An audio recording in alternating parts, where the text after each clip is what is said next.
I'm Joanne Banko, author, designer, and sewing educator. And I love wearing wraps, I love making wraps, I love embroidering wraps. I never leave the house without one in any kind of chilly weather, whether I'm going short distance or long distance. So I've got one for you today I think you're going to really enjoy. This is actually a variation of a little bit of a combine from some of the wraps from my book. I have 9 machine embroidered wraps in there. Each one is original. Each one has a specific measurement to cut. So this one's just a little bit modified. It's a really easy pattern. I'm going to show you how to make the pattern for the gray one here with the continuous embroidery. And the blue one is actually the piece that's already cut. So let's get started. First of all, I really am a fan of using pattern tracing cloth. It's already gridded with this. It's got 1-inch grid. I will tell you that it's not a scientific inch, but it's close enough for most of the designing that you're going to do with basic shapes. And I really just start by making a large rectangle. This one measures, I've actually got a measurement notation in the corner here, that it's 48 inches wide by 56 inches long. Well, my pattern tracing cloth comes on a 45-inch wide bolt, so that means I needed to add a few extra inches. No problem, I simply cut another strip, I overlapped it right on the grid line, and used a simple zigzag stitch. So you can make pieces very large if you need to. So let me tell you exactly how I made the pattern. I started, like I said, just with the basic sized rectangle, and I thought, well, all I need to do is create like a U-shaped opening there. So I drew a straight line up the center of half of the pattern. I'm only showing you half of the pattern. It's twice the size here with this big rectangle. Drew a line straight up, stopping at 27 inches, and then I drew just a little half circle with a compass. So I've got a piece already done here, and I'll just lay that right on top of there so that you could see I just have that little half circle going right around there, and then that whole U shape is cut out. That whole centerpiece is taken right off the pattern, and then you just simply lay it on your fleece and cut it out. So it creates that nice little neckline, nice little overlap. This garment is called a ruana, and it's just simply a cross between a cape, a shawl, a wrap. It's perfect for an added layer for, like I said, chilly weather. I never get on a plane without my ruana. It's almost like having a little comfort blanket. But adding embroidery to it is really fun. If you look at the ones that I've got here, I've got the embroidery on a fleece type fabric, which is comfortable to wear, easy to maintain, and it's very easy to sew. It actually looks quite beautiful plain, so if you don't want to add any extra embellishments at all, I think you'll like it that way. In a few minutes I'll tell you a little bit about some finishing techniques. But think about maybe adding just a trim. There's so many beautiful trims out there. You just simply zigzag or straight stitch it on. You could finish the edges. Some people even like to do, if you do crochet work, you could do a hand crochet stitch. Like I said, there's lots of trims. A very simple way to finish it is just simply to turn under the raw edge, a 1/2 inch, top stitch it from the right side, boom, you're done. Very, very simple. They make great gifts too. There's a lot of people that would appreciate just that little extra warmth. But I do like to add embroidery, and I like to experiment with it. So let's talk a little bit about some different stabilizer options, because with the fleece, very often on a garment like this one, I'm going to refer to the gray wrap here for a minute, it's a garment that is very likely to flip and flop, so to speak, and you're going to see the wrong side.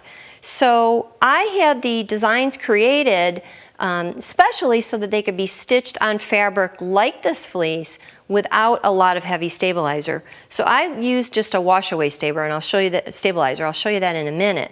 But I also used a technique that I do very often when I think of something that's going to be reversible. I simply change my bobbin thread for every embroidery thread color that I use on top. Or I might use all one color and then use one bobbin color, so I don't have to worry about that flip side.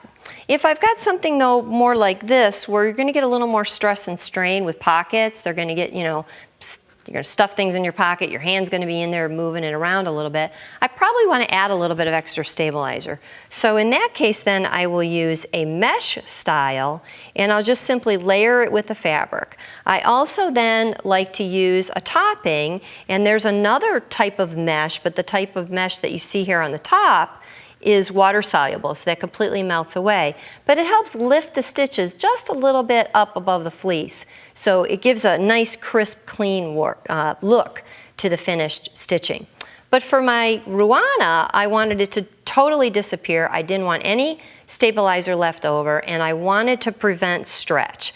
Take a look at this little sample of fleece, and you'll see, I pinned the right side, so I know the right side from the wrong side, but you'll see that it stretches a lot in one direction and only a little in the other direction. That's the direction that's going to be lengthwise wearing the garment. So that's where I did my embroidery area. So I know I'm not going to have a tremendous amount of stretch, but I need to limit it just a little bit. So I chose a water-soluble mesh stabilizer with an adhesive backing, and I simply layered that on and stuck it to the whole back side when I did embroidery, and you could see, no more stretch. That's a good thing. So my embroidery won't get distorted. So what I want to show you next is how you actually embroider a segment of a design and then continue on so that you've got continuous line designs. We need to move them over to the machine in order to do that. I've got 2 motifs already stitched. You can do one at a time and do it in a 4x4 hoop. You could do a bigger hoop and stitch more than that. But 2 is a good, nice, comfortable amount to stitch at a time. So I've got 2 already programmed in. I've got 2 stitched, and I'm ready to do the second ones. How do I link those 2 end to end together? Well, truth be told, I probably could think of 6 different ways right off the top of my head. In my book, I outlined 3 different ways, and very easy ways. You don't have to have anything special on your machine in order to do it. Basically, what you need is some sort of a template, some sort of a life-size piece that shows you the size of the design. The main point is where they're going to connect, so the width needs to match. So that could even be done with graph paper. You can get graph paper in inches. You can get graph paper in millimeters. You could print templates on regular paper, cut them out. You could print templates on transparency.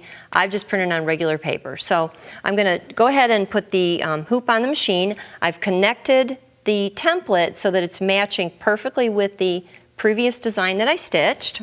And I did that by using the grid that came with the hoop. So that marks my center. And I lined up the center of the template with the center of the grid markings, and I'm good to go. I can tweak that a little bit by testing it, and you'll see that in a minute. So let's get this on the machine. And you want to think about, where your designs are going to come from. Well, my designs were all on a CD-ROM. So I simply used my computer to transfer them to a USB, and now my designs are on the USB. So let's go ahead and dig into the embroidery mode and find my designs. They're on the USB. They're all in one folder there. Turn down one page. I have a right and a left, so I want to make sure I select the correct one. There it is there. And I've got 2 motifs, so I'm going to go ahead and set that one up, and I'm going to go ahead and add another one. And I'm just going to pull that from the same folder, same design. And you're going to see in a second here, they both are going to come up right on top of each other. So that's, that's something you want to watch for. You're going to need to touch edit, and you're going to move that down, okay? So I'm going to line those up until they are perfectly matched. And I'm going to go ahead and touch OK. I'm going to go, I got to move that a little bit. That's what happens when you get down a little too far. So let's get that in the center. We can be very, very precise with this. Take a look at how intricate that is. I can even expand that and magnify it so that I can make sure I've got those perfectly matched. I can preview it and see how that's going to look. Okay, perfect. Very good. All right. Now I'm going to go ahead and go to embroidery, and I'm going to touch edit, and I'm just going to get that in the center. Now I need to find out where the top of that design is so that I can match it up. So very common on many machines is something we call a trial feature.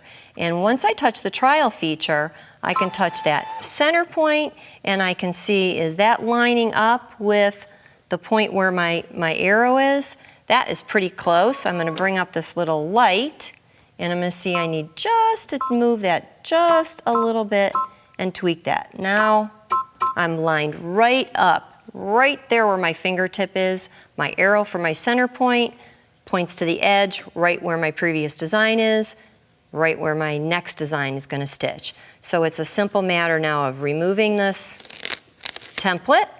I used a medical tape, so I've got that little bit of tackiness to hold it. And I'm going to lower the presser foot. I could also check a few other things. I could turn on the camera feature. It's all about what you have, the tools and the options that you have to use. A plain paper template, careful hooping, lining it up, even measuring and marking just using your center point is going to give you a good, accurate matchup. So, but if we've got extra little tools, we can use them, because I could see here, oh, even I could go down just a little bit more and I can see exactly where my needle is going to pierce. I could say okay, and now I am good to go, ready to stitch. Because my design is going to start somewhere else, generally speaking, other than that top center point. But by moving the hoop to show the exact point where those two link up, now I know when it gets to that top point, they're going to match up just right. You're the designer, so remember, you're in control. You can embellish, you can leave it plain, you can have a lot of fun and make a beautiful, warm wrap. Visit the website. We've got complete instructions for you. We'll show you exactly how to make the pattern. All the measurements are there, so you can make your own beautiful wrap style garment.